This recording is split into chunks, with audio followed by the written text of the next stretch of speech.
O podcast que você ouve agora é uma produção da Central 3.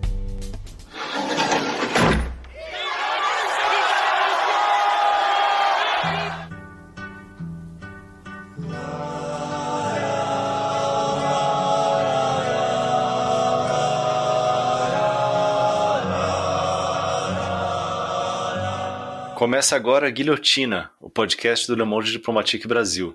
Eu sou Luiz Brasilino e estou aqui com Bianca Pio. Oi, gente, tudo bem? Bom, no episódio de hoje a gente recebe o desembargador Marcelo Semer. Oi, Marcelo, tudo bem? Oi, Luiz. Oi, Bianca. Tudo bem? Tudo certo, Marcelo. Bem-vindo ao episódio 145 do Guilhotina. O Marcelo é doutor em Criminologia e mestre em Direito Penal pela USP, desembargador do Tribunal de Justiça do Estado de São Paulo. É membro e ex-presidente da Associação de Juízes para a Democracia. Autor de Entre Salas e Celas, Dor e Esperança nas Crônicas de um Juiz Criminal e Sentenciando o Tráfico, o papel dos juízes no grande encarceramento. E o Marcelo lançou recentemente, pela editora Contracorrente, o livro Os Paradoxos da Justiça, Judiciário e Política no Brasil. E é sobre essa obra que a gente vai conversar hoje com ele. Marcelo, para começar, na introdução do livro, você fala que a obra é uma busca pela compreensão das contradições que cercam a justiça e aqueles que a movimentam. Como surgiu a ideia de fazer esse livro a partir desses paradoxos e contradições? Bom, em primeiro lugar eu queria dizer que é uma enorme satisfação para mim estar conversando com vocês. Eu sou um ouvinte fiel e frequente do Guilhotina, né? E para mim mudar de lado, passar para o outro lado do balcão, tá muito legal. Eu ouvi outro dia que vocês acabaram de completar 3 anos, né? Não é isso? Foi. E só quero aqui dar parabéns para vocês, porque o programa é ótimo, eu ouço nas minhas caminhadas e quando eu lavo a louça, e é muito legal. Legal, Marcelo. O repertório de vocês é muito bom, eu fico envaidecido aqui de poder fazer parte dele. A gente que agradece, assim, na verdade, pra gente é sempre um prazer, ou entrevistar alguém que escuta, pra gente é uma alegria imensa, então super obrigada pela sua audiência também. Agora, Bianca, eu entrei na magistratura em março de 1990, uma semana depois do Fernando Collor, né, entrar na presidência, mas ele teve vida curta e eu já tô aqui há mais de 30 anos, né. E nesse tempo todo, assim, além de fazer o trabalho especificamente, eu sempre fui uma pessoa que refletiu bastante sobre a magistratura. Um pouco pelo fato de ter estado na Associação Juiz para a Democracia, e durante 2 anos exerci a presidência, mas continuo nela esse tempo todo. Então eu escrevia muito sobre judiciário. Comecei escrevendo nos boletins da AJD, depois artigos para jornal, para mídia, e há um tempo mais recente eu tenho escrito como colunista, fiquei no Terra Magazine com o Bob Fernandes, né, para terminar, depois na revista Cult. Então, assim, eu tinha um volume muito grande de escritos que envolviam justiça, um pouco de política, essa imbricação e tal. E aí uma amiga minha falou, por que você não junta tudo, coloca num livro? Outro dia eu fui procurar, não consegui achar. Então esse foi o primeiro toque que me deram. Eu reuni os artigos para ver, pelo menos aqueles que eu consegui encontrar, lógico, e percebi que era muito chato fazer um livro de artigos, né? Tem muita coisa repetida, alguns artigos são datados, né? Outros eu já tinha refletido melhor, eu tinha amadurecido. Então eu resolvi consolidar as minhas reflexões sobre o judiciário num livro mesmo, não mais uma série de artigos. Mas, lendo os artigos, eu me lembrei de um que eu tinha escrito. Na verdade, eu escrevi para falar, né? Foi uma participação num debate da Flipei, né? A feira das editoras independentes lá em Paraty, né? Não sei se vocês chegaram a ver, mas aquele barco que ficava ancorado no canal. Foi muito interessante. E lá a gente ia falar para pessoas que não eram do direito. Então eu escrevi mais ou menos assim, uma suma, né, um resumo daquilo que eu pensava sobre a magistratura. E foi esse A Justiça em 4 Paradoxos. Aí quando eu resolvi escrever o livro, eu falei, bom, eu vou pegar cada um dos paradoxos, vou colocar nos respectivos capítulos, e aí vou encaixando os temas de acordo com a questão. Lógico que o fato do judiciário estar na ordem do dia, né, isso acabou ajudando muito para o interesse de editora, publicar, etc. e tal. Até acho, devo dizer, que foi uma certa imprudência minha, porque escrever um livro sobre o judiciário significa que a cada momento tem um capítulo novo que a gente não pode incorporar. Já conversei com o Valim lá, falei, vamos precisar de uma segunda edição, porque desde que a gente montou já teve muita coisa importante acontecendo. Mas acho que é legal colocar essas coisas, esses conceitos sobre o judiciário, um pouco da sua história, um pouco das contradições, para escapar um pouco de um debate muito senso comum que eu vejo no cotidiano, né? De um lado é uma coisa meio leviana, tipo uma perversão moral, né? Juízes são corruptos, vagabundos, marajás, não sei o que e tal. E de outro lado, uma resposta extremamente corporativista, né? Ou seja, nós fazemos uma coisa tão diferente de todos os outros que merecemos uma situação diferente. E de fato, as questões do judiciário não são o problema do judiciário, não é a perversão de pessoas que praticam fatos errados. Os problemas são sistêmicos, né? São políticas que o sustentam, etc. e tal.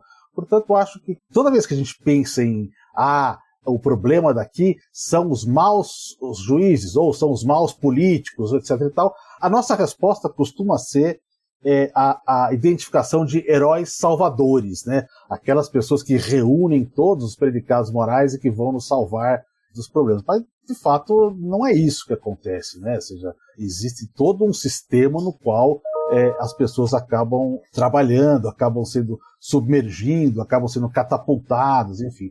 Então, eu queria levantar um pouco, digamos assim, o conteúdo das discussões sobre o judiciário.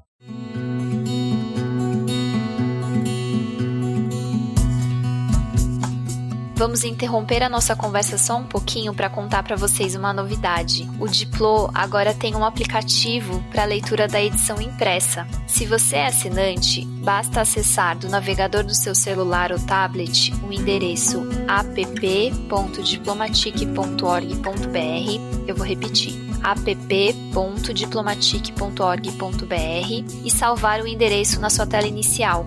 Aí é só você fazer o login e escolher qual edição quer ler. Se você ainda não é assinante, acesse diplomatic.org.br/assine e faça sua assinatura digital a partir de R$ 9,90 por mês. E tenha o seu Diplo sempre à mão. Marcelo, no primeiro capítulo você aborda o fato de, ao mesmo tempo em que a credibilidade do judiciário está com um percentual muito baixo, né? Aí você apresenta os dados que entre 2010 e 2015 o percentual de confiança ficava em torno de 30% a 40%, e em 2017 o patamar chegou a 24%, de acordo com dados da Escola de Direito da Fundação Getúlio Vargas. E, ao mesmo tempo, o número de processos na justiça teve um aumento alarmante. Como você avalia esse primeiro paradoxo? Por que os brasileiros que desconfiam tanto da justiça a procuram cada vez mais? Eu chamei esse capítulo, Bianca, de A Comida do Asilo, né? Porque eu peguei aquela historieta do Woody Allen no Annie Hall, né? Noivo Neurótico, Noiva Nervosa aqui no Brasil. E lá tem um diálogo, que ele simula lá um diálogo, conta um diálogo de duas senhoras idosas, né? Uma delas fala para a outra assim, mas a comida daqui é muito ruim, né? E outra responde, pior é que é pouco, né? Então é um pouco isso, é o que a gente tem em relação ao judiciário, né? Ou seja, existe uma desconfiança muito grande, mas ao mesmo tempo as pessoas depositam as suas expectativas. Isso tem muito a ver, bom, em primeiro lugar com a redemocratização, né? A partir da Constituição de 88, a gente tem um outro perfil de relação com o judiciário. As pessoas, de uma maneira geral, se sentem mais livres e independentes a participarem de ações, entrarem sem ter risco de serem punidas, etc. e tal, aumentam as instituições, né, Ministério Público, Defensoria Pública, enfim. Então, tudo isso tende a aumentar muito o volume de ações. E mais recentemente, o que tem feito a diferença não é só uma questão de volume, né? Bom, são 80 milhões de ações que entram, mas não é só a questão do volume, é a questão das competências também. Ou seja, cada vez mais os agentes levam ao judiciário questões que não eram naturais do judiciário, né? Que a gente chama da judicialização da política. O judiciário decide questões que não são próprias do judiciário? Sim, decide, mas ele só decide porque as pessoas levam a eles, né? Então a gente pode ver, por exemplo, na política, não tem uma decisão, votação do plenário do Congresso, né, Câmara e Senado, cujos derrotados não vão praticamente no dia seguinte ao Supremo para tentar questioná-lo. Quando não fazem isso antes, enfim. Então, de uma certa forma, eu acho que o que tem feito essa diferença é esse volume de judicialização da política, esse enorme alterações de competência, ou seja, que as pessoas levam para o judiciário questões que normalmente não levariam. E aí tem um monte de razões. Isso é uma coisa que aconteceu no mundo inteiro, praticamente. Lógico, cada lugar tem a sua característica, né? Então, a crise fiscal do Estado, ou seja, quando o Estado não consegue mais corresponder às expectativas das pessoas, vão levar ao que as pessoas recorram ao judiciário, né? Isso é um caso claro, por exemplo, é a questão dos medicamentos, né? Ou seja, hoje em dia as pessoas vão pedir medicamentos não mais na prefeitura ou no Estado, vão pedir no judiciário, né?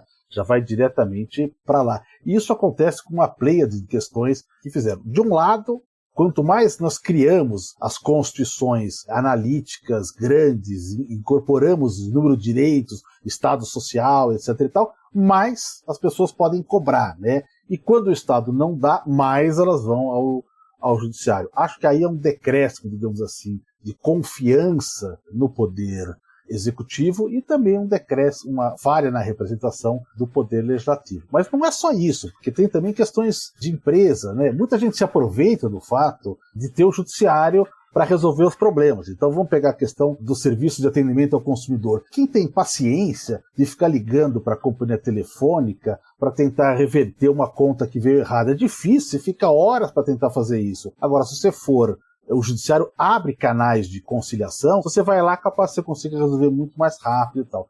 Isso acaba sendo uma perversão, né? Ou seja, a gente está levando serviços e competência ao judiciário que não são necessariamente, obrigatoriamente do judiciário, que faz com que seja impossível, absolutamente impossível, você resolver as questões de fluidez, porque o volume de questões acaba sendo muito grande. Mas é muito curioso isso, porque de fato esse paradoxo ele, assim, não se resolve, né? Mesmo na questão política, estrito sensu, né? A gente vê uns casos muito engraçados aí recentemente, acho que é o caso do Daniel Silveira, né? Que entrou com não sei quantos habeas corpus, né? Ao Supremo Tribunal Federal, que ele dizia que devia ser fechado, etc. É muito curioso isso, né? Que no fim a crítica corresponde, digamos assim, ela caminha, digamos assim, com o acionamento, a demanda que as pessoas fazem ao judiciário. O problema que eu vejo de tudo isso é isso, um cientista político que também é juiz francês, o Antoine Garrapon, escreveu nos anos 90. É uma situação muito similar. Ele descreveu essa situação, dizendo que como os juízes estavam ficando como os guardiões das promessas, né? Acho que o nome do livro é O Guardião das Promessas, né? Então, dizendo como, frustrados com as questões do executivo, do legislativo, as pessoas se encaminhavam ao judiciário, que os recebia, digamos assim, de braços abertos, né? Ou seja, não, pode vir que a gente vai julgar as causas, etc. e tal. E a tendência, obviamente, é acabar frustrando, né? Especialmente, a meu ver, penso, acho que essa é uma questão mais delicada, na questão política, né? Porque quanto mais a gente vai drenar matérias políticas para decidir judicialmente, a gente significa que a nossa democracia está enfraquecendo, né? Ou seja, que a gente não tem mais mecanismos políticos para resolver os nossos problemas. Então a gente leva para o judiciário. Isso não é bom, porque o judiciário não é afeto para discutir essas questões, não tem a flexibilidade suficiente para isso. Seus instrumentos são instrumentos muito fortes ou são instrumentos que não chegam a soluções. Então acontece o que a gente tem visto hoje. Quer dizer, num dia o judiciário decreta a prisão, você pensa, bom, agora o governo acabou. No outro dia ele fala, não vou julgar esse caso agora, mas se você cometer infração de novo, aí sim eu vou julgar, etc. e tal. Então, acho que há uma expectativa de que o judiciário vai resolver o problema político, mas certamente não é sua função e nem é capacidade de fazê-lo. E a justiça tem cada vez mais assumido um papel também de garantidor de políticas públicas, né? A gente tem alguns exemplos agora durante a pandemia e o papel do STF. Você acha que isso se deve à incapacidade do Poder Executivo? E também que resultados isso pode produzir a longo prazo, Marcelo? Bom, acho que a questão das políticas públicas, isso já faz de um tempo. Ela começou aqui no Brasil, assim, a judicialização, pelo menos teve mais ampliada, quando foi a questão do coquetel anti-AIDS, né? Que os medicamentos eram muito caros e era inviável, e os juízes começaram a conceder, e também uma decisão importante de vagas em creches, né? Mais ou menos o que a primeira fase dessa judicialização mostrou para a gente era o seguinte, é que é possível acessar o judiciário em busca da política pública desde que a obrigação esteja contida na Constituição. Então, a partir do momento que a obrigação do Estado fornecer a saúde integral está na Constituição, eu não posso dizer, ó, o fulano não tem condição de comprar o remédio, ele que se vire. Não, eu sou obrigado, da mesma forma como nós temos o SUS para os procedimentos, para as internações e consultas e tal, eu tenho que ter um espaço também para o fornecimento de remédios, né? Esse gerenciamento de políticas públicas, acho que ocasionou coisas positivas, como, por exemplo, o Brasil, pressionado por isso, acabou se tornando, né, um paradigma na questão dos fornecimentos de medicamentos para a AIDS, etc. e tal. E, no entanto, a gente corre o risco que está acontecendo hoje do judiciário ser o grande gestor da dispensação de remédios no país. Isso deixa de ser simplesmente uma questão de eu estou cumprindo o dever constitucional para mexer fundamentalmente no orçamento, né? Então os estados não conseguem mais trabalhar com seus orçamentos porque a demanda do judiciário acaba sendo até maior do que vem. Então é preciso ter uma calibragem aí para a gente não se perder. Agora, a crítica que eu faço dentro do livro é que uma coisa é você usar a judicialização para efetivar direitos constitucionais que estão sendo negados ou por falta de lei ou por falta de regulamentação governamental. Tal. Isso é um dever do Supremo, é um dever do Judiciário como um todo, porque senão a gente está dando uma banana para a Constituição. Agora, o Supremo, Judiciário, de uma maneira geral, mas o Supremo particularmente, tem feito muito mais do que isso, né? Ele entrou numa série de áreas profunda, uma imersão grande no aspecto legislativo, né? Quando ele foi mexer, por exemplo, com fidelidade partidária, que a Constituição não falava, ele foi mexer com o número de vereadores. Então, isso abriu uma porta para o Supremo legislar em vários campos. No caso da pandemia, o que aconteceu foi que não havia outra saída. Esse é o fato, né? Nós temos um presidente, agora a gente sabe muito claro isso, né? A CPI nos deixou esse legado, que tomou medidas destinadas ao que o nosso enfrentamento à pandemia fosse a imunidade de rebanho, ou seja, com que as pessoas estivessem expostas necessariamente à doença e, consequentemente, à morte, para evitar que houvesse algum problema na economia se você parasse, fechasse, interrompesse atividades. Então foi uma política suicida, e a gente sabe hoje que é suicida não só de vidas, mas também da economia, que foi um desastre, né?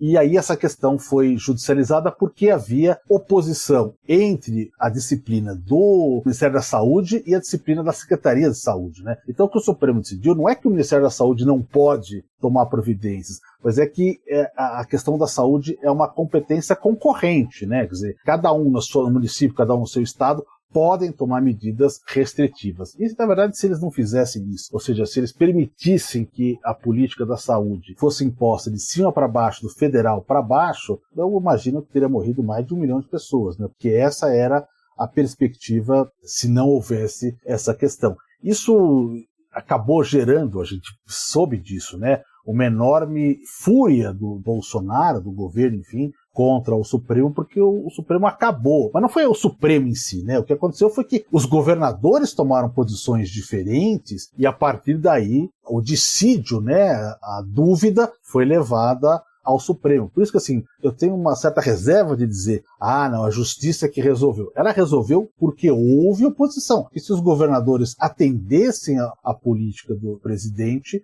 nós teríamos aí o rebanho sem imunidade, né? Ia ser as pessoas morrendo a rodo. Então acho que o papel do Supremo foi importante, mas ele só existiu porque houve resistência, só existiu porque houve uma resistência política e de autoridades, digamos assim, né? A autoridade do Estado de São Paulo, a autoridade do sei lá onde, e aí virou uma série de questões. E esse fenômeno da judicialização da política, ele não é exclusivo no Brasil, você comenta no livro, mas você pode explicar pra gente quais são as particularidades do Brasil nesse caso?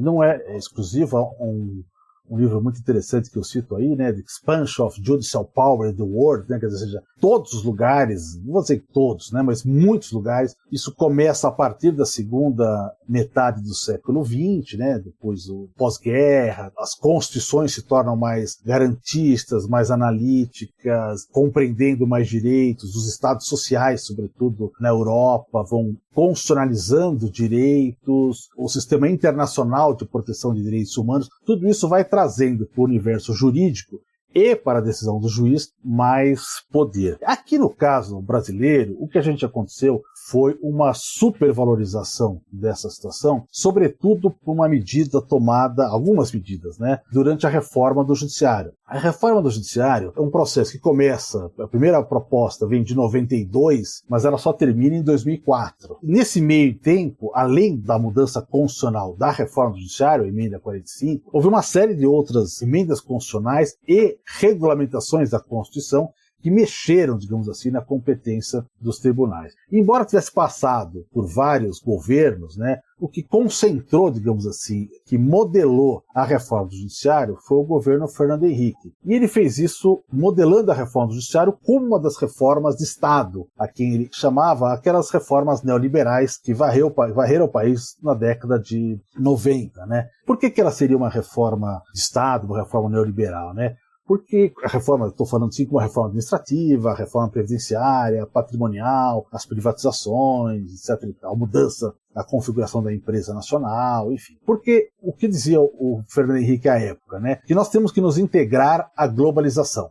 A globalização é inevitável, o país tem que se integrar. Para isso, ele precisa atrair investimento estrangeiro. E para atrair investimento estrangeiro, ele precisa de previsibilidade. Aliás, um dos norteadores da reforma do judiciário foi justamente um documento do Banco Central sobre reformas do judiciário na América Latina, né? Documento 319, né? E como é que você garante previsibilidade? Com o que se deparava o governo naquela época? Muitas liminares contra a privatização das empresas, liminares contra as decisões do apagão, um pouco antes do governo Collor, né? Liminares contra o plano econômico que estava retendo os empréstimos compulsórios, enfim. Ou seja, os juízes de primeiro grau, os juízes dos tribunais, enfim, estão decidindo contrariamente ao governo e gerando muita imprevisibilidade. Então, qual foi o carro-chefe, a peça de resistência da reforma do judiciário? Uma verticalização, ou seja, mais poder aos tribunais superiores, sobretudo o Supremo, menos poder, mais restrições aos juízes das instâncias inferiores. A ideia era, eu vou controlar o judiciário a partir dos tribunais superiores, inclusive que são tribunais nomeados pelo Executivo com a sabatina do Senado. O fato é que, nesse meio tempo, até pelas dificuldades da reforma, outros mecanismos foram trazidos, né? Veio a ação direta de constitucionalidade, né? Veio também a regulamentação da arguição de descumprimento do preceito fundamental. Várias medidas foram sendo reunidas e, no final das contas, você acabou dotando o Supremo de muito poder. Não só o poder de dizer por último, da última palavra, que sempre foi dele, mas também de dar a primeira palavra em muitas situações, ou seja, de quando começa a discussão judicial, ele para tudo e fala, essa é a interpretação. E isso, obviamente, acaba concentrando. Só que, ao invés disso reduzir a judicialização da política, isso acabou aumentando enormemente, porque ela passa a ser produzida, sobretudo, no Supremo, onde a produção de instabilidade é muito maior, né? Porque a decisão já não tem mais recurso, né? Então, esse foi, digamos assim, um tiro pela culatra, né? Ou seja, algo que acabou não deu certo. Mas por que isso aconteceu, né? Bom, há vários motivos, isso aqui é mais difícil da gente explicar. Acho que eles erraram, por exemplo, na mão, quando fizeram a primeira, que na época era a mais importante das medidas, que era a súmula vinculante, que hoje quase não se usa, mas o que ela fez? Ela dotou o Supremo de um poder praticamente legislativo. E o começo da utilização disso, eles foram usando como aquele fulano que usa varinha com aprendiz de feiticeiro. Posso fazer isso, posso fazer aquilo. Muitas vezes desbordaram, digamos assim, das regras constitucionais. E o que é curioso é que a súmula vinculante era praticamente uma delegação de poder legislativo que foi dada pelo poder legislativo, né? Então, todas as vezes que o legislativo vai dizer olha, o Supremo está avançando o nosso espaço, ou como o pessoal diz, está atravessando a rua, né, na Praça dos Três Poderes, né? Essa é uma expressão que se usa muito em Brasília. Isso é porque o Legislativo deu instrumentos para que o Judiciário fizesse isso. Acho que esse é uma das questões que acabou supervalorizando, ou seja, concentrando poderes demais. Então, assim, há vários instrumentos que você pode levar ao Supremo que podem ter decisões imediatas e que abarcam situações, inclusive, futuras. E também acho que a gente abusa um pouco também das decisões monocráticas, né? Aqui a gente tem, digamos assim, as liminares monocráticas que depois vão ser alteradas, enfim. Isso tudo acabou mexendo um pouco a configuração do Supremo.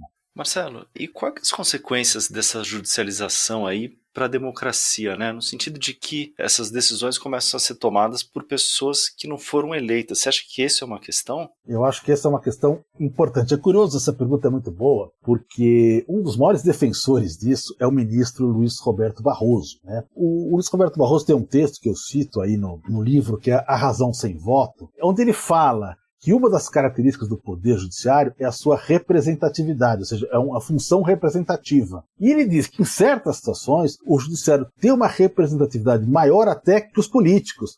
Porque eles são concursados, não são eleitos, eles não têm aquelas amarras dos financiamentos de campanha, etc. e tal. Então há um respeito maior. Isso é um equívoco violento, né? Porque o concurso não é uma eleição. O concurso é um concurso de capacidade, de conhecimento, de intelecção, mas não é uma eleição onde advém o poder popular. Então me parece que isso é um problema sério aí. Agora, onde eu vou jogar isso para discutir no segundo capítulo, é que quando você concentra a decisão política no judiciário, e os juízes não são habilitados a isso, melhor dizendo, a capacidade de auscultar a opinião popular, de conhecer a opinião popular, o Barroso fala muito disso, né? De ouvir a voz das ruas, mas quem somos nós para ouvir a voz das ruas, né? Não somos nem habilitados para isso. A gente consegue, quando muito, ouvir a voz dos livros, né? Essa não é a nossa... Nós não temos essa sensibilidade. Mas então, o que isso acontece é que nós acabamos por aderir, de uma certa forma, às maiorias. E, portanto, você vai acabar decidindo pelo que diz a mídia, pelo que pensa o mercado, pelo que diz a enquete da opinião pública e tal, e não pelo que diz a Constituição. Esse é um grande problema, e aí vai chegar naquilo que eu chamei, no segundo paradoxo, né, do protagonismo submisso. Ou seja, a gente tem o poder, mas quem de fato nos influencia para esse poder? Esse é um poder que a gente tem analisando a Constituição, ou esse é o poder que a gente tem olhando as páginas diárias dos jornais e sabendo como vai ficar a decisão, o que é melhor para a gente decidir? Isso, a meu ver, acaba sendo um esvaziamento e não um fortalecimento do judiciário. Que se a gente decide de acordo com o que pensa a opinião pública, até pelas dificuldades enormes de você saber o que é a opinião pública, né? O que a gente tem, as opiniões que são mais publicadas e as que são menos publicadas, né? Mas se a gente vai decidir assim, então, na verdade, eu não estou tomando a decisão sobre isso, né? A gente pode fazer uma enquete, pode fazer uma eleição, mas já não é mais a incumbência do judiciário. Então, me parece que torna-se, digamos assim, o poder menos transparente. Você já não sabe quais são os mecanismos que levam a esse poder. Outra consequência, Luiz, é a questão de colocar em risco a função contramajoritária do Poder Judiciário. O que é essa função contramajoritária, né? É que quando nós vamos, o juiz tem que ser entendido, a sua função, como um garantidor de direitos, né? Sobretudo os direitos fundamentais. É o juiz aquele fiel de que os direitos que a Constituição garante vão ser efetivados, né? Agora, se eu vou submeter isso à apreciação da maioria, não vai sobrar direito nenhum, porque os direitos fundamentais são muitas vezes direitos contra a maioria, né? Então o fulano, ele só pode ser processado desta forma. Mas a maioria não quer. Lógico, a maioria não quer, mas é por isso mesmo que eu tenho a Constituição. A Constituição, o que ela faz? Ela defende a sociedade dela mesma, né? Da própria sociedade. Estabelece limites. Se eu for decidir direitos fundamentais pelo apoio popular, né? Isso é um desastre. É um desastre. Por isso o juiz não pode ser, digamos assim, um juiz de plateia. Ele não pode jogar para a plateia, né? Bom, tem aqueles que jogam e saem muito populares, né? Eu diria assim, eles saem fortalecidos pessoalmente, mas não enquanto juízes. Enquanto juiz, alguém que submete a decisão ao crivo popular, ele não precisa ser juiz, né? A meu ver, até um suicídio político, né? Porque você faz uma enquete, então faz aquele programa que tinha na Globo antigamente, né? Você decide, né? Bota lá, faz uma coisa e não precisa do juiz para julgar. Então, há muitas questões nas quais nós não podemos trazer a questão da opinião pública para o centro do julgamento. Eu diria que, de todos os pecados da Lava Jato, esse foi o pior para mim. É isso que eu queria te perguntar, Marcelo, especificamente sobre a Lava Jato. Se esse é o caso que foi levado ao extremo, né?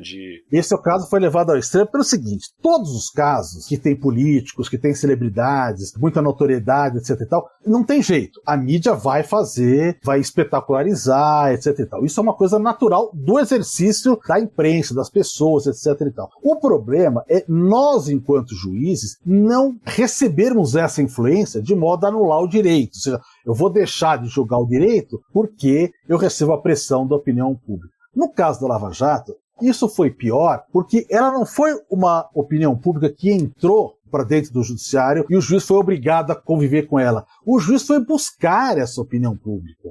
O juiz, desde o começo, ele trabalha buscando o reflexo da sua decisão na opinião pública para que a opinião pública o ajude a cacifar a decisão junto aos tribunais superiores, né? Então a gente fala hoje, por exemplo, o 7 de setembro, o Bolsonaro queria dar um golpe e as pessoas saíram na rua para derrubar o Supremo. Mas o 7 de setembro, na verdade, nasce naquelas manifestações estimuladas pelo próprio Sérgio Moro, que também tinha uma finalidade de colocar o Supremo na sinuca, ou seja, o povo está aqui, ou você decide com o juiz, ou você está fazendo a coisa errada. Também tinha naquelas manifestações pichuleco de ministros, qualquer decisãozinha que o ministro desviava um pouco do Sérgio Moro, já era pichado pela sociedade. Quer dizer, eu digo assim, o 7 de setembro começou com o Moro, não começou com o Bolsonaro. E tem uma coisa que eu narro aí, quer dizer, não é nenhuma novidade, enfim, mas já se falou isso, mas eu estou descrevendo com mais minúcias, é o fato que o Sérgio Moro moldou a Lava Jato na baliza da Operação Mãos Limpas da Itália, Mani Puliti, né?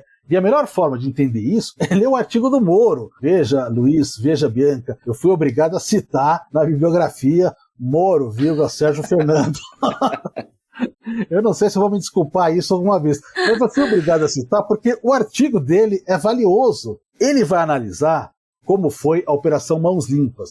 Olha, as Mãos Limpas aconteceu mais ou menos a mesma coisa. No começo era um grande entusiasmo, no final aquilo devastou a política italiana e produziu o Berlusconi. Então, quando chega no Berlusconi, as pessoas em geral falam assim, puxa vida, não deu certo essa Mãos Limpas. O Moro escreve bem depois de ter dado o Berlusconi. E ele elogia a Operação Mãos Limpas, apesar disso, né?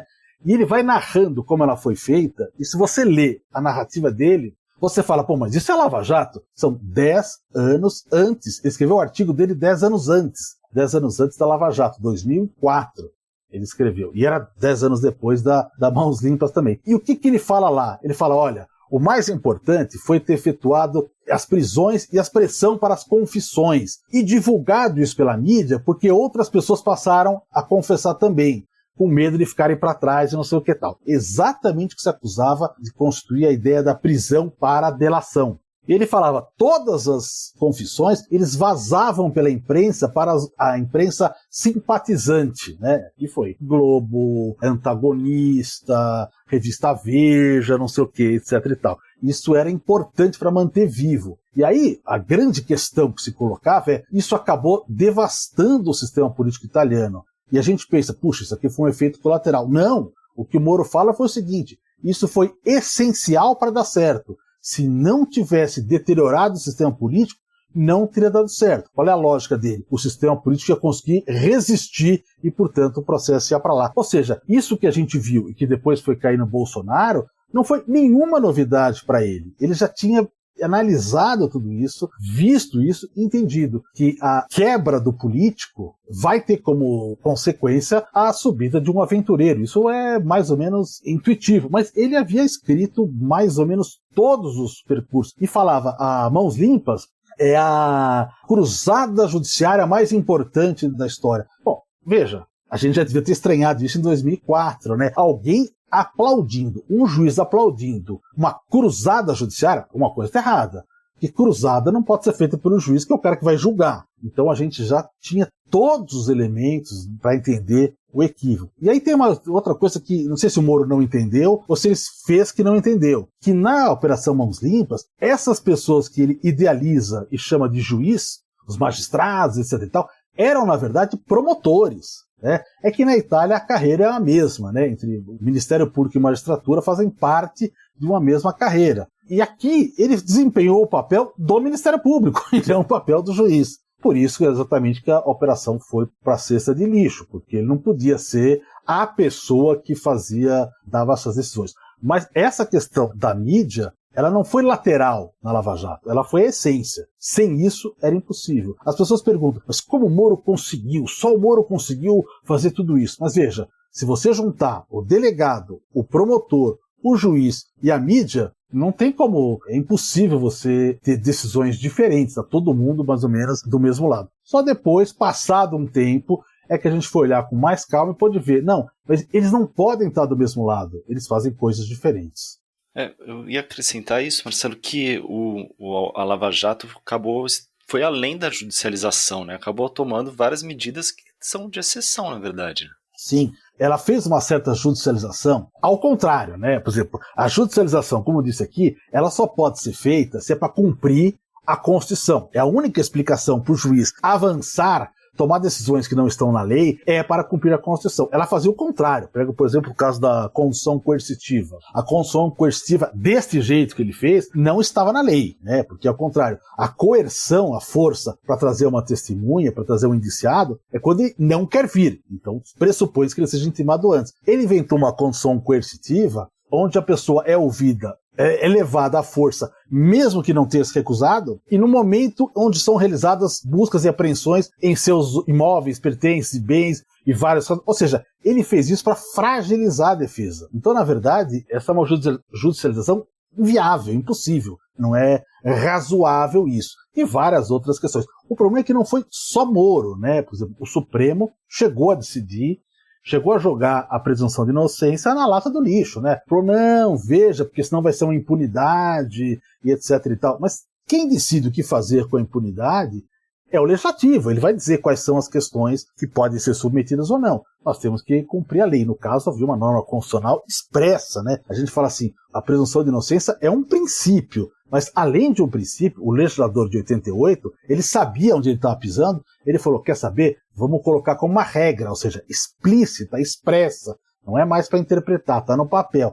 E mesmo assim, naquele período, né, um certo período de exceção, né, como você falou, acabou sendo utilizado pela maneira com a qual foi utilizada, né. Enfim, acho que a Lava Jato mostra, acho que ela dilacerou a racionalidade do Supremo. O Supremo foi outro depois da Lava Jato, porque ele acabou sendo um tribunal acossado pela pressão imensa da opinião pública. Vou dar um exemplo aqui. Celso de Mello. O Celso de Mello, ele votou, no caso vamos pensar no mensalão que foi antes da Lava Jato, ele votou praticamente pela condenação de todo mundo. Ele teve uma decisão, que é de conceder embargos infringentes, um novo recurso, que era o contrário que a mídia e o povo queriam. Povo entre aspas, né? Resultado, ele passou 1 semana, 10 dias sendo massacrado. Então a força disso é muito grande. A gente começou a ver no mensalão. Só que, como eu falo no livro, a Lava Jato foi outro patamar, né? A Lava Jato, o Moro, ele trucou, por exemplo, o Teori Zavascki, né? O Teori Zavascki era um ministro que deu a liberdade provisória no começo, né? Paulo Roberto Costa e outros tal, e ao invés de cumprir, expedir o alvará como era determinado, e informar, dar as informações, o Moro faz um ofício dizendo que ele deve mesmo cumprir isso, considerando que isso. Esse ofício ele manda para o Teori Zavascki e para o jornal. Então já vem a pressão pela mídia, né? Então acho que foi um exemplo assim muito devastador, né, do sistema judiciário. O Supremo acho que ainda não se recuperou disso, porque a consequência foi tomar decisões ad hoc, ou seja, casuísticas, o tempo todo, uma flutuação muito grande da jurisprudência, vai para um lado, vai para o outro, uma insegurança. Eu acho que isso ainda não se recuperou. Marcelo, no capítulo 3, você expõe um pouco a contradição de legislações liberais emolduradas por práticas autoritárias, né? Qual que é o impacto desse legado autoritário brasileiro na aplicação das leis, sobretudo em relação à questão criminal?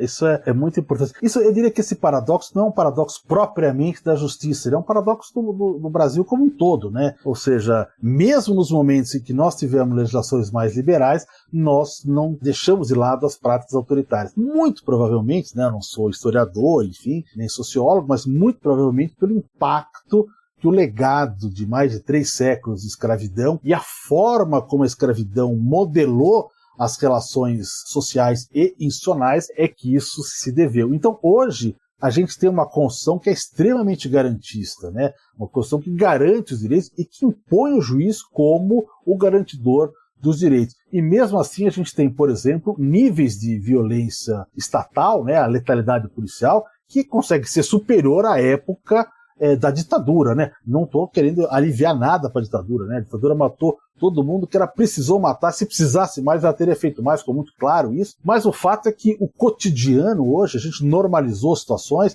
que são inadmissíveis diante da nossa Constituição. E as omissões de vários casos. Eu estou vendo aqui, acho que saiu no jornal esses dias, é uma pesquisa que 90% dos homicídios praticados pela polícia são arquivados, né?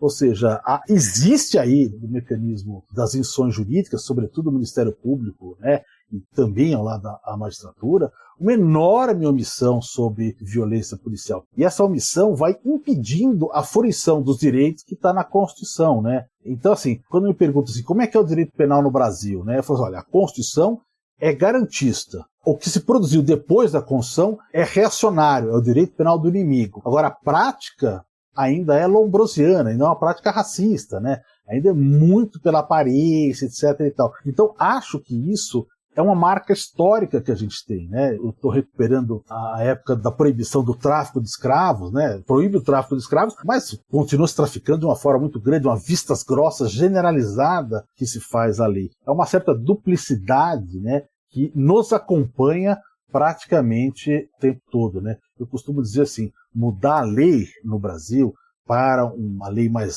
garantista, do ponto de vista penal, processual, é difícil. Mudar a Constituição para isso é fortemente um obstáculo. Agora, mudar o hábito, aí isso é quase impossível. Isso é uma questão geracional, ou seja, é preciso mudanças de gerações para fazer isso. E eu acho que o judiciário tem um impacto importante pelo seguinte, eu chamei esse terceiro capítulo, terceiro paradoxo, de tigre de papel, né? Estou usando aqui uma figura do folclore chinês que foi popularizada, na verdade, por Mao Tse-tung, né? Que ele chamava os adversários, os inimigos, né, de tigre de papel, ou seja, é ameaçador, mas não resolve nada, não faz nada. E é um pouco isso o que acontece com a Constituição, né? Ela foi se transformando num tigre de papel, ela impõe muitos limites, mas no fim ela não consegue fazê-los. Em grande parte disso, porque o judiciário demorou muito, ou teve uma enorme resistência a se democratizar, né, quando veio a Constituição. Você democratizou, passou a ter eleições diretas para o Executivo, o Parlamento, etc. e tal, mas o Judiciário, e democratização de vários outros espaços da sociedade, né? Mas o Judiciário continuou mais ou menos o mesmo do que tinha, né? Hoje, para ter uma ideia, o pessoal pergunta, mas não tem eleição direta no Judiciário? Tem eleição direta, só que o voto é censitário, como no Império, né? Quer dizer, não é que nós estamos redemocratizando, nós estamos na época do Império. Só vota quem tem o título de desembargador, senão não pode participar disso. Isso acabou mantendo uma ideia que é equivocada dentro do Judiciário, né? Que é a ideia de hierarquia, né? Hierarquia é uma ideia própria para o sistema militar, mas o Judiciário, onde o que deve reger é a independência do juiz, a hierarquia é um valor totalmente sem sentido, né? Mas isso continua. E à custa dessa hierarquia que continua, os juízes acabam decidindo da forma como os seus tribunais decidem, até por um quê de submissão, etc. Até porque aqueles que decidem muito diferente são processados, tem vários casos aí, né? Processados, punidos, tem os condenados pelo crime de ideologia, não pode fazer isso. Então eu comparei o judiciário a um hospital que recebeu os melhores instrumentos, os instrumentos mais modernos tecnologicamente, mas impede os seus médicos de usar. A nossa legislação e a incorporação dos tratados, nós temos um manancial enorme disso, mas quando você vai usar, você passa a ser discriminado no judiciário, quando não processado, punido, etc. e tal. Então, esse é um problema no qual nós temos que resolver, ou seja, o fim dessa hierarquia, a democratização interna do Poder Judiciário, compreender que parte disso está, inclusive, dentro da gente. Por exemplo, uma coisa que é essencial para a nossa Constituição é uma cultura da igualdade. Não há como você pensar hoje numa Constituição brasileira sem a referência da igualdade. Agora, quando você olha para dentro do judiciário, há uma cultura da desigualdade, né? A gente trabalha com palácios da época do Império, as vestes talares, a diferenciação das castas da carreira, o foro privilegiado interno, etc. e tal. há um conjunto, uma cultura de desigualdade, sem contar a questão do ingresso, do recrutamento, né? Que a gente tem, claro, o volume de pretos e pardos é muito irrisório dentro do judiciário. As mulheres já melhorou muito, mas ainda estão no status mais baixo, né? Não conseguem subir aos cargos de direção, enfim, e tudo isso tem claras repercussões, né? Você veja, a forma como o judiciário lida com o racismo institucionalizado é uma forma quase de desprezo, né? Agora que você começa a mexer um pouco nisso. Uhum. E Marcelo, esse legado autoritário que se reflete, né, que a gente vê bem refletido no encarceramento em massa que a gente tem no Brasil, você acha que tem uma influência da cobertura midiática nesse aspecto? Porque o judiciário passou a ter bastante espaço, já tem um tempo que tem bastante espaço na imprensa, principalmente quando se trata de crimes assim. Então a gente tem o chamado populismo penal. Então, eu queria que você comentasse um pouco sobre essa influência da mídia. E aí, Marcelo, desculpa, Bianca, se você me permite acrescentar um elemento aí da parte anterior, claro. Também essa vontade de agradar a maioria, né? Acho que se reflete nesse populismo penal também, né? Verdade. Essa questão do encarceramento é bem interessante. Aliás, o meu livro anterior, que é o Sentenciando o Tráfico, é uma pesquisa sobre sentenças de tráfico entre 2013 e 2015, onde eu tento demonstrar o papel do juiz no grande encarceramento. Lógico, há vários motivos pelos quais a gente ingressou no grande encarceramento, e a conclusão que eu chego, digamos assim, é que a gente está mesclando aí, de uma certa forma, e a pergunta da Bianca faz isso brilhantemente, o populismo penal com o legado autoritário, né? O populismo penal, que é aquilo que vem de fora, digamos assim, a partir da década de 70, principalmente do hemisfério norte, né? Estados Unidos e Europa e tal, e aí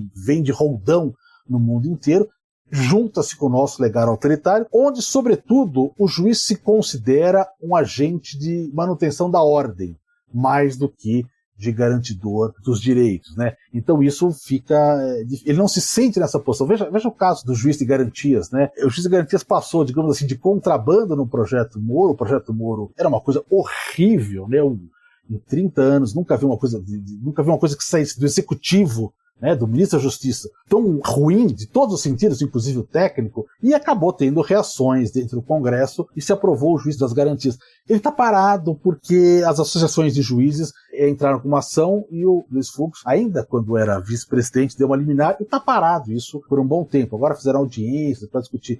Mas o que eu vejo nisso? O juiz tem uma enorme dificuldade. Ele foi confrontado com o seu papel constitucional. É como se ele olhasse no espelho e falasse assim, eu? Garantias? Não tem nada a ver com isso. Esse é o desenho do juiz, né? Na verdade, eu até brinco, eu falo, olha, se a gente tivesse, em vez de chamar de juiz de garantia, chamado de juiz do inquérito, como a gente tem em São Paulo há 20 anos, isso ia se resolver, tá? Mas de garantia não somos garantia. Mas nós somos de garantia. O que fala a lei? A gente está garantindo quem? Eu estou garantindo aquilo mesmo, o direito do indiciado, né? De não ser preso indistintamente, de não ser agredido, de não ser colocado à mídia, etc. e tal. Essa é a nossa função. E eu acho que isso, a repulsa das associações de juízes contra isso, deixou uma coisa muito clara, que a gente não compreendeu o nosso papel em relação a essa situação. Bom, o populismo penal tem tudo a ver com o grande encarceramento e tem tudo a ver com a posição do judiciário, né? E o Luiz é coberto de razão, né? Essa vontade de agradar ou de cumprir, digamos assim, a vontade da sociedade, o bandido bom, o bandido morto, então é assim, nós somos assim. Não é. A gente não tem como fazer isso, porque as pessoas, elas reagem de forma emocional. Todo mundo, é impossível você negar isso. E se eu for vítima de um crime, eu vou reagir de forma emocional também, algum parente meu, isso é normal. Só que nós somos pagos, nós somos contratados, e bem pagos, devo dizer, para que a gente não deixe passar essa questão emocional para a nossa decisão, para que a gente possa decidir com base naquilo que nos rege a todos, né? Que são os limites constitucionais e o limite legal. Se em determinada situação eu não consigo impedir esse emocional de chegar até mim, eu saio do processo, falo, não estou em condições de julgar o processo, a gente toca a coisa adiante. Mas o fato é que essa coisa da mídia também é muito forte, né? A gente está sempre errado, a gente está sempre cobrado. Qualquer vez que você solta um réu, já foi solto pela justiça. Quando é condenado, a primeira coisa que a imprensa faz é dizer daqui a quanto tempo ele vai ser solto, para já dar aquela impressão de leniência o tempo todo. Quer dizer, não há nada que a gente possa fazer. Mas eu tenho falado isso quando eu falo nas conversas internas, né? Não há nada que a gente possa fazer para matar a saciedade da vontade popular. nada que a gente possa fazer. O Supremo viu isso agora, né? Vamos ouvir a voz das ruas, o Barroso, né? Vamos ouvir a voz das ruas. Aí, de repente, as ruas começam a falar uma coisa, não posso ouvir a voz das ruas. A gente nunca vai estar em condições, por mais rigoroso que a gente queira ser, de trabalhar com essa irracionalidade. Nós temos que trabalhar com a racionalidade. Mas eu acho que ainda falta muito do conjunto dos juízes entender o seu papel, né? O seu papel é um papel de garantia. A questão do sistema acusatório é importante para separar, olha, isso quem faz é o promotor. É o promotor que tem que brigar, que tem que se esgoelar para condenar a pessoa. O juiz não, veja. O juiz, ele é um árbitro da decisão, né? Tá lá o promotor de um lado, tá lá a defesa de outro, e aí ele vai julgar. E na dúvida, quem vai ganhar é a defesa, não é a acusação. Hoje em dia o que tem acontecido é exatamente o contrário. Então, acho que essas coisas se misturam. É impossível, Bianca, que a gente tenha um encarceramento dessa magnitude com a Constituição que nós temos. Ela não casa isso. Tanto é que o Supremo já decidiu que o nosso sistema penitenciário é um estado de coisas inconstitucional. Ou seja, está tudo errado. Agora, o problema é que a decisão dele não vale nada. Ele decidiu, mas não tomou nenhuma medida propriamente impositiva. Então, de modo que ficou muito no aleatório. Olha, gente, o que a gente está fazendo está tudo errado, mas eu não tenho coisas para dizer. Foi mais ou menos como a decisão do TSE agora em relação aos disparos, né? Olha, isso aqui é terrível, não há crime mais grave do que esse. Quando você fizer de novo, você que me espere. Mas foi mais ou menos assim Foi mesmo. que eles disseram. Marcelo, na parte final do livro você faz uma contextualização política aí do último período do Brasil e começa falando sobre a lei da anistia, né? Qual que é a importância aí dessa legislação e do fato dela vigorar até hoje, né? E dela ter sido aceita pelo STF e tudo, para a forma como o judiciário funciona? Eu acho que é central. Em primeiro lugar, quando o judiciário decide, em 2009, eu acho, que a lei da anistia está valendo, os votos dos ministros, né, ministros que eu tenho o maior respeito, né, o ministro Celso de Mello, tenho um respeito enorme por ele, mas ele vai dizer, olha, aquilo foi efeito de um grande acordo nacional. E aí eu vou mostrar lá vários escritos, né, muita gente já falou sobre isso, não foi nenhum grande acordo nacional. Existia, evidentemente, uma luta pela anistia, sobretudo levada por movimentos de mulheres, né, mães, filhas, e desaparecidos, enfim, e existiu uma mobilização que foi, digamos assim, a primeira mobilização grande depois da forte repressão, sobretudo depois de 68, né? Mas, enfim, o que a ditadura fez naquele momento, né? Ela se utilizou daquilo que ela tinha feito em 77, que é o Pacote de Abril. No Pacote de Abril, eles fecharam o Congresso, né, por 15 dias e fizeram uma série de alterações na Constituição sem voto, né? Era uma ditadura, em final de contas, né? E essa configuração acabou definindo a lei da anistia, porque lá entraram senadores biônicos, que eram escolhidos pelas assembleias estaduais, não sei o que, com efetivo, digamos assim, do governo. O governo elegeu 99% dos senadores biônicos, e o projeto do governo para a anistia foi aquele que vingou por uma margem de voto menor do que o número dos senadores que não eram eleitos, né, que eram impostos pelo sistema. Então, de fato, foi preciso fechar o Congresso, mudar a Constituição para tomar essa decisão, que, sobretudo, o que essa lei fazia? Embora ela não fizesse isso de forma explícita, mas ela abriu uma brecha para que se interpretasse isso. A meu ver, errada, mas abriu uma brecha para essa interpretação de que crimes conexos aos crimes daqueles que haviam praticado crimes contra em movimentos de guerrilha, enfim, eles também seriam anistiados. Bom, o crime conexo, na verdade, é um crime que é feito conjuntamente, que vai ser julgado junto. Não tem nada a ver com o crime do Estado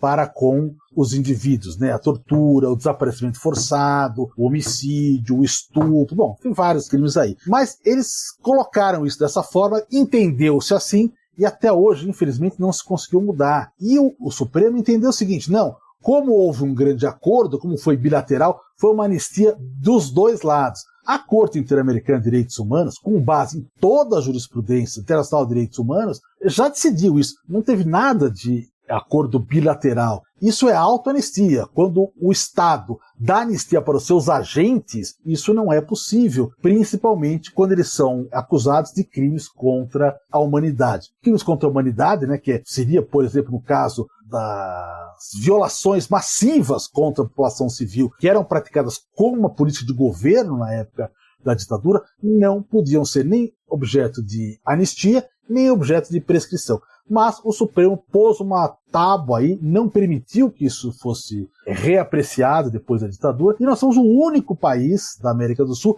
que não conseguiu fazer nem efetivamente uma comissão de verdade efetiva que pudesse levar a julgamento. E o reflexo disso é a compreensão de que certos crimes podem ser mantidos, valeram a pena terem sido praticados. E é uma correlação direta disso, vários pesquisadores já estudaram isso, com a questão da violência policial. Sem contar o fato agora da recuperação, do retorno das Forças Armadas ao governo, não apenas de um militar, não foi um militar que chegou ao governo, foram todas as Forças Armadas que chegaram unificadas dentro do governo. Então acho que isso aqui é muito deletério, seja para a questão de direitos humanos, porque é muito difícil hoje você punir o policial pelo fato de jamais ter punido os agentes na época da ditadura, e também pela depreciação da democracia que o retorno militar acabou justificando. E o judiciário, infelizmente, teve um papel importante nisso. Há um brasilianista que trabalha lá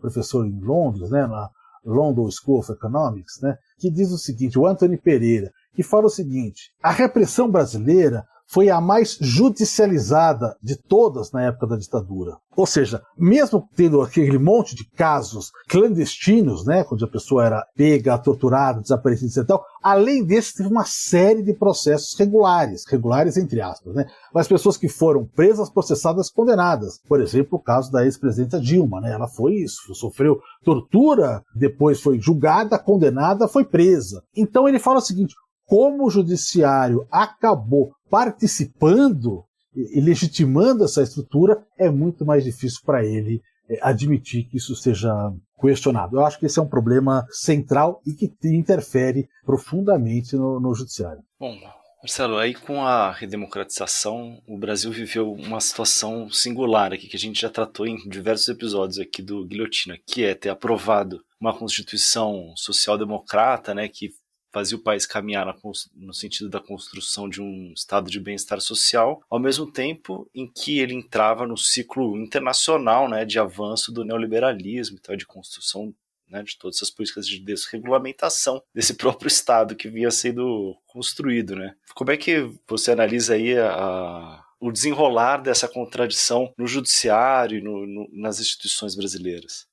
Bom, na verdade, o que a gente fez nos anos 90 foi negar a Constituição que a gente tinha escrito no final dos anos 80. E, curiosamente, uma das pessoas que teve um papel importante na Constituição, não tão importante quanto ele gostaria, como eu cito no termo, que é o então senador Fernando Henrique, acabou sendo, não tanto quanto gostaria, porque ele queria ser o relator, mas aí o Mário Covas escolheu o Bernardo Cabral, e ele acabou ficando fora. Mas ele acabou fazendo o terceiro turno, digamos assim, da Constituição do lado contrário, Então ele fez uma profunda e rápida e intensa destruição, digamos assim, desse caráter social do Estado brasileiro, Isso foi uma ruptura muito grande. E não houve nenhuma discussão, nada que o judiciário tivesse tomado parte nisso, Ou seja, na verdade, ele não foi propriamente um defensor da Constituição, como se propaga aí nesses limites, ele não foi. Agora, o que eu falo é o seguinte: essa destruição, ela continuou, Agora se tornou ainda mais aguda quando você teve o teto que congelou as políticas sociais, que era o centro do Estado, Você vai olhar o quanto de elemento você tem dentro da Constituição que ainda não foi derrubado, enfim. A reforma trabalhista, ou as reformas trabalhistas, porque uma das questões essenciais da Constituição foi justamente dotar os direitos trabalhistas como direitos sociais, direitos fundamentais, enfim, e eles foram detonados. A ideia primaz aí da proteção trabalhista foi detonada. O judiciário deu assim, fora tem uma coisa ou outra que ele tem estabelecido como limite, mas via de regra, em grande medida, reforma previdenciária também. Então, nessas questões, eu diria que o judiciário não fez nenhum tipo de oposição.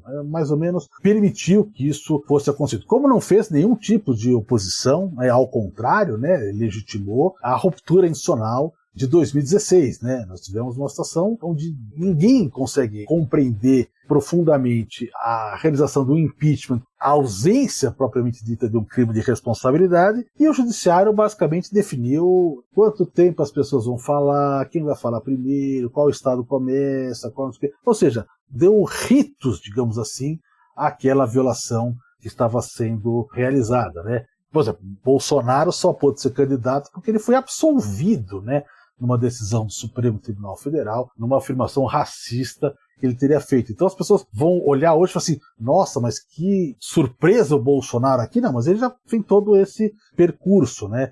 E me parece, digamos assim, o judiciário sofre a mesma coisa que sofrem os liberais conservadores quando acabam cedendo ao apelo do fascismo, né? Quer dizer, para evitar, digamos assim, uma transformação social, para evitar uma emancipação dos trabalhadores, eles acabam cedendo às forças mais reacionárias e depois são as primeiras vítimas, né? Porque o liberal é a primeira vítima do fascismo, porque ele acaba se tornando incongruente. E é o que a gente está vendo aí, que eu diria, se eu pudesse fazer digamos assim, um quinto capítulo, um quinto paradoxo, eu diria isso, né? Porque o quarto eu fiz que é uma estrada para a perdição, né? Que é mais ou menos essa descrição que a gente está fazendo. E agora, com todas as críticas que a gente possa fazer ao judiciário, né?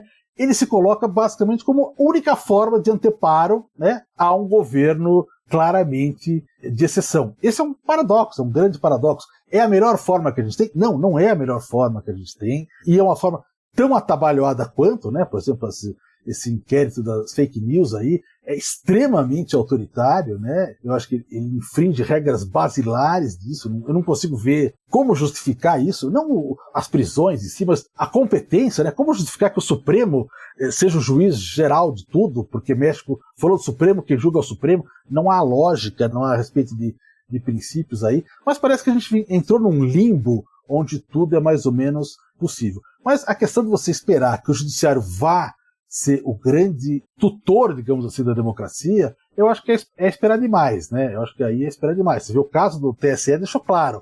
Não, a gente não aceita certas coisas, mas tem outras que a gente aceita e espera um pouco mais até ficar muito forte. Ou seja, o judiciário não vai julgar se não houver um movimento político por trás tocando isso. Eu vou citar, assim, a questão da Lava Jato, né?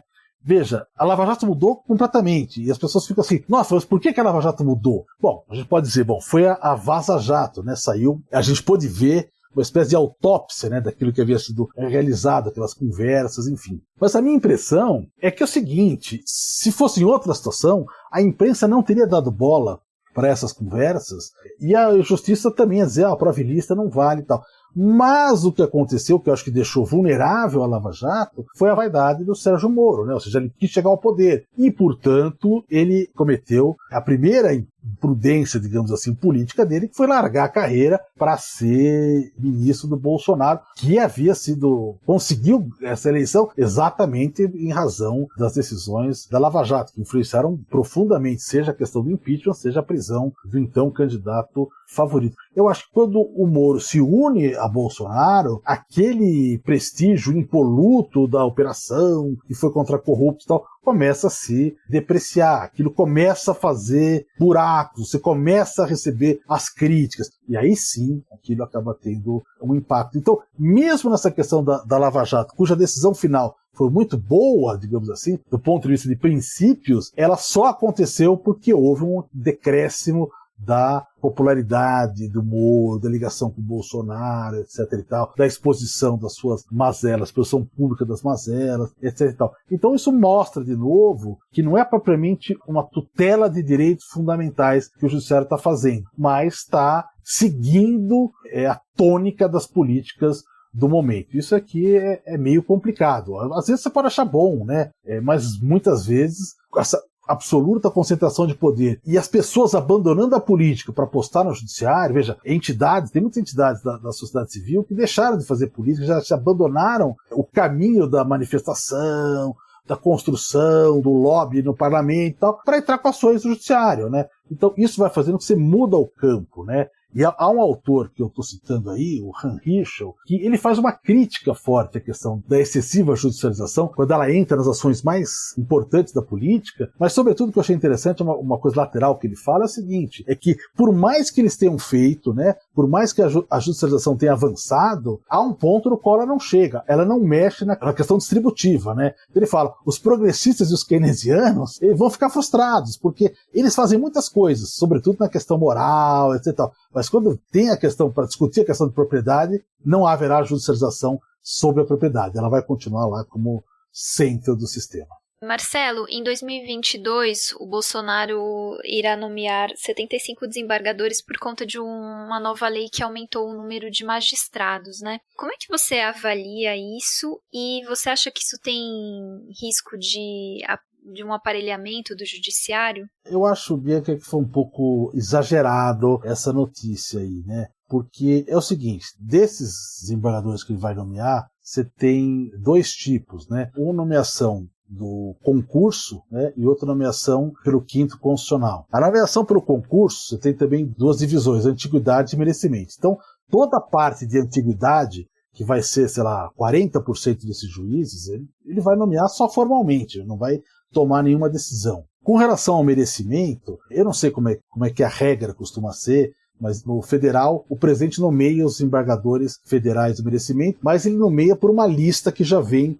do próprio tribunal. Sei lá, o meu tribunal trabalha muito com o merecimento como cópia da antiguidade. Eu não sei como são os outros tribunais. Talvez aí ele tenha um pouco de autonomia de escolher entre os 3 que o tribunal levou à mão dele. E no caso do quinto constitucional, quer dizer, 20% das vagas, são de advogados e promotores. Nesse caso, a nomeação é complexa, né? Por exemplo, OAB ou o Ministério Público produzem uma lista de 6, a lista sextupla, né? Passa ao tribunal, que faz uma triagem para uma lista tríplice, e aí que o presidente escolhe. Então, assim, não deixa de ter uma importância que ele vai escolher. Mas esse processo é longo, não sei se vai para dizer que ele vai fazer tudo em 2022. No caso, a Dilma, por exemplo, deixou anos parados, demorou muito isso, tem todo um percurso, então não é muito seguro que ele vá fazer tudo isso. Outra, ele não vai nomear ninguém da cabeça dele. Todas as nomeações são nomeações com base em listas. Lógico, evidentemente que ele pode escolher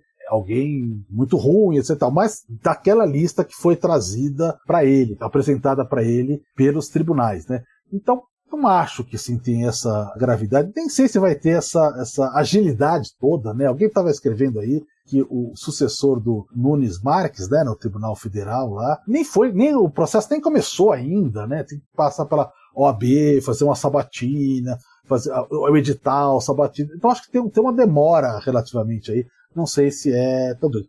Agora, de fato, ele vai conseguir nomear mais porque aumentaram as vagas. Mas não aumentaram as vagas para ele nomear mais. Aumentaram as vagas. Esse era um pleito antigo que se discutiu bastante lá. O Joaquim Barbosa, por exemplo, era contrário, porque achava que ia gastar muito dinheiro e tal. Mas, enfim, não acho que isso tenha sido dirigido para isso. Não acho que ele vai poder nomear à vontade. Não, tenho certeza, ele não vai poder nomear à vontade. Mas, óbvio, né, com várias nomeações, ele pode ter um perfil mais conservador. Isso aqui, de fato, pode acontecer. Dá um ar mais conservador para esses tribunais. Aliás, a gente tem que aprender essa lição, né? Quando a gente elege um presidente, a gente elege um tipo de judiciário. Os Estados Unidos sabem disso claramente, né? Quer dizer, você vai eleger um democrata, você vai ter um judiciário mais liberal, uma Suprema Corte, né? Você vai eleger um republicano, você vai ter a Suprema Corte mais conservadora, né? Esse jogo é importante, eu acho que é importante que a gente esteja olhando para isso, mas eu acho que a preocupação maior agora é ver se o Alcolumbre consegue segurar o André Mendonça por mais um tempo, né? Ele tá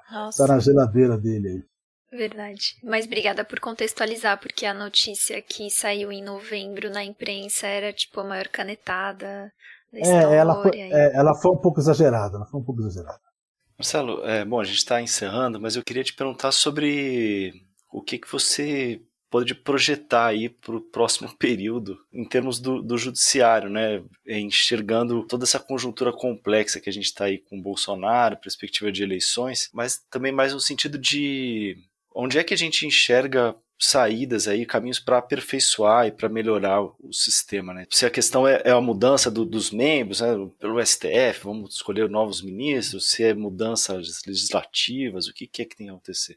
Luiz, eu acho difícil ter uma solução que vai resolver os problemas. Então, acho isso aqui é muito difícil. As questões são complexas e são históricas, né? Mas acho assim, quando a gente faz a coisa certa, tem mais chance de dar certo, ainda que seja no futuro, né? Então, eu, por exemplo, se pudesse palpitar, eu acho que estabelecer um mandato para ministro supremo é bom, porque eu acho que, tendo em vista, considerando que o volume de incumbências deles acabaram crescendo muito e as questões políticas mais sensíveis se aglomeraram lá, eu acho que uma pessoa com 30 anos no Supremo acaba sendo um poder desmesurado, né? Então, ainda que a gente pudesse entender até agora que isso não era necessário, agora me parece que a questão dos mandatos, pelo menos 10, 11 anos, se tem um projeto aí, salvo engano, de 11 anos, é mais razoável. Acho que a gente tem que repensar algumas questões que a gente está vendo que acabam surgindo problemas, né? Então, por exemplo, uma delas é a questão do Procurador-Geral da República. O poder do Procurador-Geral da República, agora que a gente está se dando conta, nós já sabíamos, mas a sociedade está se dando conta que é um poder muito grande. Ou seja, se ele falar, não vou entrar com a ação, não entra com a ação. Na verdade, não é novidade pra gente, porque o Geraldo Brindeiro fez exatamente isso, né? É isso que eu ia falar, mas é que faz tempo um pouco, né, Marcelo? Tem uma geração toda aí que já não se lembra mais. Já não lembro, mas o Brindeiro, que é falecido recentemente, enfim, mas ele era chamado como o engavetador-geral da República, né? E ele ficou 4 mandatos, ficou 8 anos do governo Fernando Henrique, que ignorava essas listas e não sei o quê. Aliás, o que respeitou o primeiro da lista foi Lula e Dilma, né? Então, o ensinamento não foi muito razoável. Mas, assim, o que a gente está vendo é o seguinte, agora a gente já sabe, olha, pode ser desastroso que uma pessoa detenha todo esse poder. Porque nem no Supremo uma pessoa detém todo esse poder. Então, portanto, pode ser desastroso. Então, acho que a gente tem que encontrar mecanismos para que as decisões dele possam ser revistas por algum conselho, por algum... Enfim, tem que pensar um pouco melhor nisso, ou de ações subsidiárias em certos casos, enfim, deixar mais claro que não existe poder absoluto na mão de uma pessoa só. Da mesma forma, eu acho que parelho, acho que o Supremo talvez tenha que fixar alguma forma de limitação, ou a Constituição, às decisões monocráticas, né? Eu acho que isso também há um desgaste emocional muito grande, né? Que aquele solte e vai, solte e vem, vai, decide hoje isso, depois volta para trás e tal. Tenta reduzir um pouco o impacto das decisões monocráticas, né? Eu, quando tenho que dar decisão monocrática, a gente vai eliminar pra gente, eu penso sempre no colegiado junto, né? Ou seja, se a minha Câmara não vai conceder isso, eu sei que ela não vai conceder, não faz sentido eu conceder eliminar agora para cair daqui a um mês, entendeu? Eu acho que tem que ter um pouco mais de lógica nesse sistema, né? Acho que a TV Justiça foi um furo na água, da forma como foi feita, acabou fazendo com que os juízes tenham muito mais, os ministros, né? Muito mais preocupação com a audiência, né? Você veja, eles gastam horas para dar um voto que está acompanhando o outro. Nas nossas sessões a gente fala, ok, gostei dos argumentos, acompanho, ponto, acabou, né? Mas como isso é transmitido pela televisão, etc e tal, acabou ganhando uma repercussão muito grande. Acho que a gente tem que mexer um pouco com isso, porque não sei se existe em outro lugar do mundo uma transmissão tão exaustiva quanto essa. Acho que a gente pensou, a ideia foi boa, de transparência, mas a transparência muito grande acaba vivendo publicidade, e a publicidade pode carcomer os direitos, né? No caso dos juízes, eu acho que a gente tem que completar, digamos assim, o ciclo de democratização interna, acabar com essa questão de que só desembargador pode votar. Eu agora sou desembargador, essa semana dei o meu primeiro voto na eleição, mas eu continuo achando que não faz sentido nenhum a gente ter uma regra que, a meu ver, lembra o império com isso. E aí quebra um pouco isso, a ideia da hierarquia, né? Que acho que não deve fazer. Acho que a gente tem que achar mecanismos, por exemplo, de uniformizar a jurisprudência melhor, né? Hoje, nos processos cíveis, os juízes aceitam mais a jurisprudência do STJ, por exemplo. Mas nos processos criminais, eu estou aqui no TJ de São Paulo, decidem diferente do que decide o Supremo e o STJ. Então, seria inimaginável pensar na prisão em segundo grau, porque a decisão vai mudar com certeza, a gente sabe disso que vai mudar, quando chegar lá, muitas delas vão mudar. E o STJ, por exemplo, reclama muito disso do tribunal. Então, acho que esse é um mecanismo para evitar injustiça. Mas, sobretudo, em relação aos juízes, eu acho que tem que mudar, há que se mudar a formação. Mas, nesse momento, eu acho que a gente tem que pensar na questão do recrutamento, né? Quer dizer, o recrutamento é feito para que pessoas com perfil de juiz entrem na carreira. Só que esse perfil não está funcionando, esse perfil é muito pouco inclusivo, né? Então acho que a gente precisa mudar o sistema de concursos para permitir que advogados populares entrem, para permitir que pessoas hipossuficientes, que têm dificuldade de parar um ano inteiro para estudar, consigam entrar no concurso. Tem vários mecanismos para isso, né? Mas é preciso primeiro tomar a decisão política de eu quero um judiciário mais plural. Eu acho que sem um judiciário mais plural, fica difícil pensar na formação. Acho que de formiguinha a gente pode vai falando aqui e tal, mas eu acho que é preciso a gente entender. Talvez o concurso não seja feito só com os nossos membros, mas com a universidade, pessoas de fora, a sociedade civil, enfim. Por exemplo, o CNJ, ele abriu, digamos assim, um pouco esse mecanismo, gente fora do judiciário, mas muito pouco, né? Quem está lá fora do judiciário é quem está quase entrando dentro dele, né? São promotores e advogados, membros da Câmara, tal, que estão muito próximos. Então eu acho que aquele controle social que se imaginava sobre o judiciário acabou não existindo. Então, assim, tem uma pauta longa de coisas para fazer, eu acho. Não sei o que vai resolver, mas eu acho que coisas boas têm que ser feitas, e quando mais coisas boas são feitas, melhor acho que o resultado para frente. Perfeito, Marcelo. Muito obrigado. Valeu demais aí pela participação. Bom, eu que agradeço, foi muito legal o papo, Luiz, Bianca, e vou achar muito estranho eu ouvir a minha própria conversa. Mas se eu não ouvir o Guilhotina na semana, eu vou fazer o quê, né? Certo, ouvi sim. Super obrigada, Marcelo. Foi muito legal trocar essa ideia com você. A gente vai deixar o link pro livro na descrição do episódio. E é isso, obrigada mais uma vez. Luiz, recadinhos de sempre. Para quem tiver sugestões, reclamações, ideias, escreve pra gente no guilhotina@diplomatic.org.br. É isso. Até semana que vem. Até, gente. Quando você me ouvir cantar, venha, não creia, eu não corro perigo.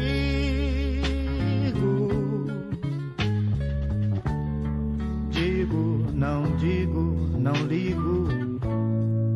deixo no ar. Eu sigo apenas porque eu gosto de cantar. Tudo vai mal,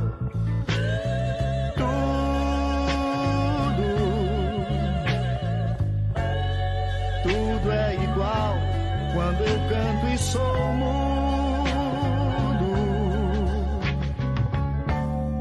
Mas eu não minto, estou longe, perto. Sinto alegrias, tristezas e brinco. Meu amor,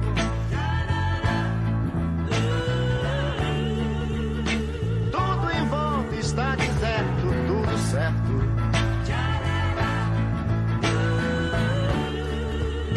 Tudo certo como 2 e 2 são 5. Quando você me ouvir chorar, tente, não cante, não conte comigo.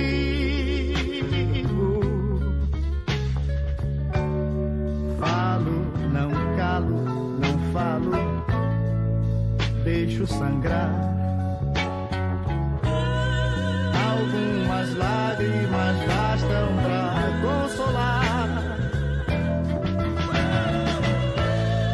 Tudo vai mal, tudo.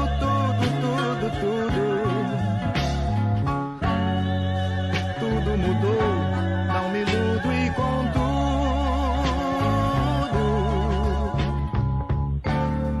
a mesma porta sem trinco, o mesmo teto e a mesma lua furar nossos ciclos. O Guilhotina é um podcast do Le Monde Diplomatique Brasil. O roteiro, a produção e a apresentação é de Bianca Pio e Luiz Brasilino. Edição de Domênica Mendes. Apoio técnico Central 3. Tudo certo como